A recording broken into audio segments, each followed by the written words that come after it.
Ça fait du bien voir vos yeux si nombreux. Et j'ai préparé mon petit discours pour Noël, qui s'appelle « Dansez votre vie comme une ballerine ». Parmi les variétés des arts, la danse, en particulier le ballet, me semble le plus mystérieux.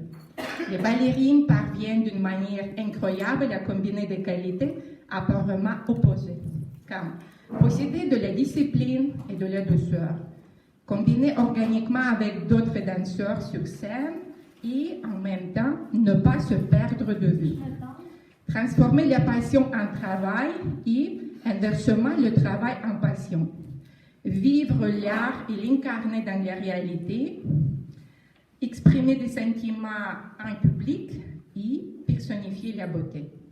Les ballerines montrent clairement qu'une personne n'est pas du tout l'otage de son apparence physique ou de sa génétique, mais son maître. Les ballerines aiguisent inlassablement leur corps et leur qualité. L'écrivain de renommée mondiale Paulo Coelho a admis dans une entrevue que le ballet l'avait libéré. Il l'avait même inspiré à être créatif. Voici sa courte histoire. Quand Paulo Coelho était adolescent, il était jaloux de ses amis danseurs. Et lorsqu'il venait à une soirée, il faisait semblant de venir discuter avec ses amis. Mais en fait, il avait peur d'avoir l'air ridicule. Et à cause de cela, il n'a pas osé faire un pas de danse en public.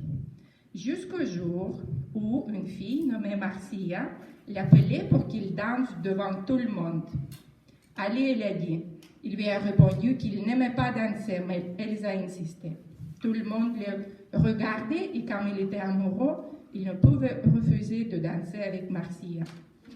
Il ne connaissait pas les pas, mais Marcia ne s'arrêtait pas. Elle a continué à danser avec Paolo comme s'il était le meilleur danseur de ballet du monde. À ce moment-là, Paolo s'est rendu compte que les choses les plus importantes font déjà partie de la nature humaine. À mesure que nous vieillissons, nous devrions continuer à danser. Le rythme change, mais la musique fait toujours partie de notre vie. Et la danse est une conséquence du rythme qui nous pénètre. Paulo Coelho danse toujours, quoi qu'il fasse. Avec la danse, son monde intérieur et extérieur coexistent sans conflit ni contradiction. Savez-vous pourquoi ballerines classiques dansent du ballet du bout des orteils? Voilà une explication si simple, car elles touchent le sol et atteignent le ciel en même temps.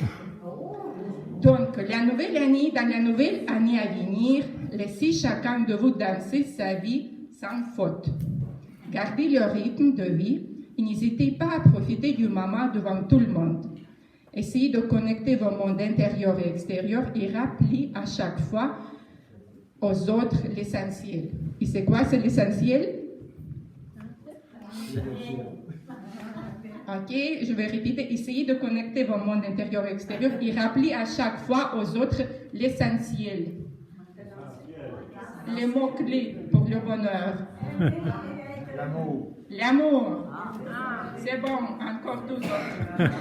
L'amour, l'amitié. L'amitié, oui, ça peut. L'amitié et La foi, l'espoir. la foi, l'espoir. Et je finis. Soyez braves, soyez honnêtes avec vous-même et avec ceux qui vous entourent. Et rappelez-vous que tout ce dont vous avez besoin pour être heureux et réussir dans la vie est déjà en vous. Joyeux Noël et bonne année 2023. Merci.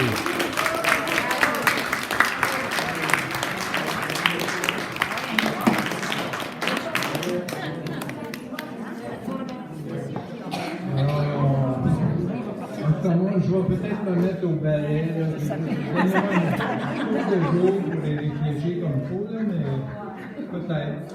Mais avant qu'on se quitte, là, je voudrais qu'on porte un toast à Annie pour toutes ces années qu'elle a consacrées à Victor-Famille. Il faut se souvenir qu'elle est là depuis le début. À Victor-Famille n'aurait pas existé depuis tout ce temps-là sans elle. Alors, on lui souhaite une belle retraite. C'est tellement mérité. Et en même temps, je veux profiter pour souhaiter la bienvenue à Marina.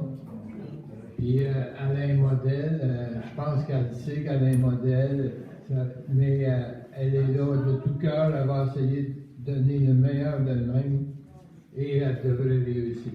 Merci beaucoup pour votre